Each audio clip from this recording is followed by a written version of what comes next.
کرم تقیہ باز رافضی مفتی فضل ہمدرد کا اعتراض سماعت فرمائیں۔ حضرت عمر کے بارے میں کہا جاتا ہے کہ آپ سے شیطان بھاگ جاتا تھا اور حضرت عمر جہاں سے گزریں گے شیطان وہاں سے نہیں گزرے گا۔ حضرت عمر کے فضائل کے اندر ہمارے اہل سنت کے اندر یہ روایت بیان کی جاتی ہے، یہ روایت صحیح مسلم، بخاری، ترمذی کے اندر مروی ہے۔ کیا اس میں جناب عمر رضی اللہ عنہ کی فضیلت ہے یا جناب ابو بکر، عثمان، امام علی اور جناب رسول اللہ صلی اللہ علیہ وآلہ وسلم کی توہین ہے؟ سامعین، آپ نے اعتراض سنا۔ تقیہ روافض کے ہاں بہت بڑی عبادت ہے۔ یہ تقیہ کر کے اپنے آپ کو سنی ظاہر کرتے ہیں، کتابیں لکھتے ہیں، اسی طرح دیگر کام کرتے ہیں، پھر سنیوں کے متھے لگا دیتے ہیں کہ یہ بھی سنی تھا۔ ان تمام تقیہ باز رافضیوں میں سے ایک رافضی یہ بھی ہے جو اپنے آپ کو سنی ظاہر کرتا ہے۔ اب اس نے حضرت فاروق اعظم رضی اللہ تعالیٰ عنہ پر ایک طعن کیا، اعتراض کیا۔ بخاری شریف کے اندر، مسلم کے اندر، مسند احمد کے اندر، دیگر کئی احادیث کی کتب کے اندر محدثین نے حدیث نقل فرمائی ہے۔ رسول اللہ صلی اللہ علیہ وسلم نے حضرت فاروق اعظم رضی اللہ تعالیٰ عنہ سے فرمایا کہ فاروق، تو جس راہ سے آتا ہے شیطان وہاں سے بھاگ جاتا ہے، تیری ہیبت کی وجہ سے، تیرے رعب کی وجہ سے، تیرے خوف کی وجہ سے۔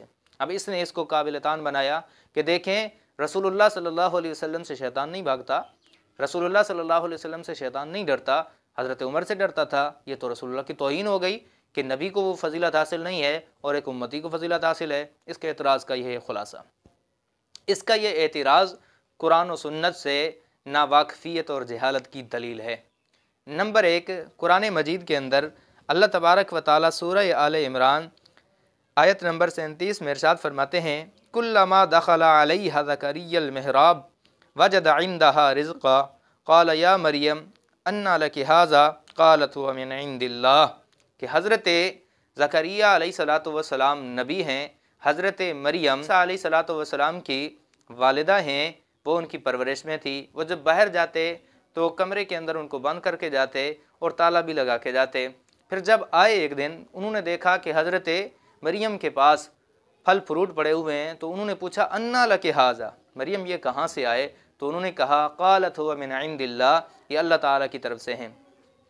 اب حضرت مریم جو نبی بھی نہیں ہے، حضرت زکریا جو نبی ہیں، اب نبی کے لیے پھل فروٹ نہیں آئے، حضرت مریم جو غیر نبی ہیں ان کے لیے آئے، تو کیا معاذ اللہ اس فضیلت کی وجہ سے حضرت مریم انبیاء سے بڑھ گئیں؟ ان کا فضل و کمال انبیاء سے بڑھ جائے گا؟ قطعاً نہیں بڑھے گا، یہ جزوی فضیلت ہے۔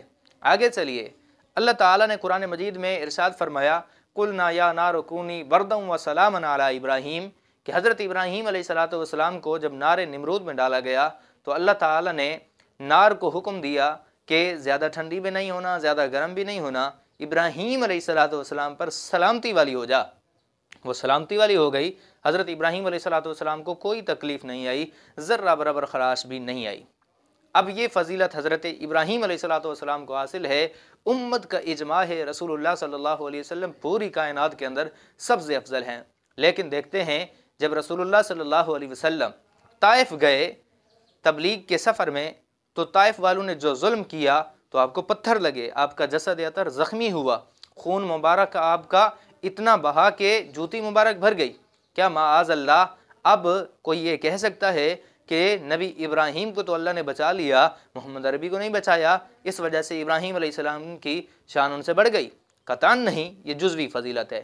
اسی طرح آئیے، بخاری شریف کے اندر روایت موجود ہے، حضرت ابن عباس راوی ہیں، فرماتے ہیں کہ قیامت کے دن رسول اللہ نے ارشاد فرمایا، سب سے پہلے جس کو کپڑے پہنائے جائیں گے وہ حضرت ابراہیم علیہ السلام ہوں گے۔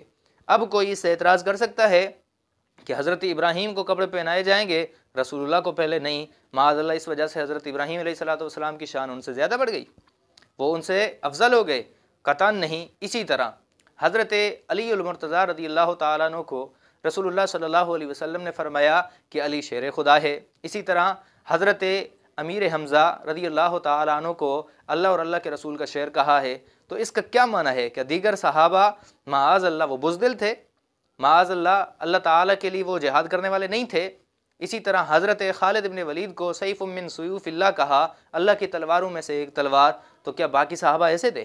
باقی صحابہ معاذ اللہ بزدل تھے؟ حضرت ابو عبیدہ کو کہا امین هذه الامہ، اس امت کے امین ہیں حضرت ابو عبیدہ، تو کیا اس کا مفہوم یہ بنے گا کہ حضرت ابو عبیدہ صرف اس امت کے امین ہیں، باقی معاذ اللہ خائن ہیں؟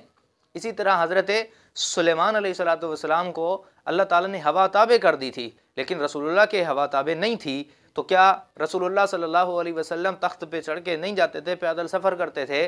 تو کیا اس کا مفہوم یہ نکلے گا کہ حضرت سلیمان رسول اللہ سے زیادہ افضل ہیں؟ قطعاً نہیں۔ جزوی فضیلت کلی فضیلت پہ حامل نہیں ہوتی، کل کے اعتبار سے رسول اللہ صلی اللہ علیہ وسلم سب سے زیادہ افضل ہیں۔ آپ پوری کائنات کے اندر افضل ہیں، آپ سے زیادہ کوئی افضل ہو ہی نہیں سکتا۔ اسی طرح یہاں پر بھی جزوی فضیلت کی وجہ سے کوئی امتی نبی پر فوقیت حاصل نہیں کر سکتا۔ دوسری بات ذہن نشین کر لیں، یہاں پر ظاہر ہے، یہ حدیث ظاہر پر ہی معمول ہے، روایت ظاہر پر معمول ہے کہ حضرت عمر رضی اللہ تعالیٰ عنہ کو دیکھ کے شیطان راستہ چھوڑ جاتا تھا۔ اس کا یہ معنی نہیں ہے کہ حضرت عمر کو بہکا نہیں سکتا تھا، گمراہ نہیں کر سکتا تھا، کر سکتا تھا، وہ کوشش کرتا رہا، لیکن اللہ تعالیٰ نے قرآن مجید میں فرمایا شیطان کو، جب شیطان مکالمہ کر رہا تھا اللہ تعالیٰ سے کہ تیرا بس میرے مخلص بندوں پہ نہیں چلنا، تو حضرت عمر اسی طرح دیگر صحابہ پہ بھی، اسی طرح اولیاء قطب ابدال پہ شیطان کا بس نہیں چلتا، وہ گمراہ تو کرتا رہتا ہے، کوشش تو کرتا رہتا ہے، لیکن کر نہیں سکتا۔ لہٰذا یہ روایت بالکل صحیح ہے، اس رافضی کو اپنی جہالت سے نکلنے کی فرصت ہی نہیں ہے جو ان باتوں کو سمجھ سکے۔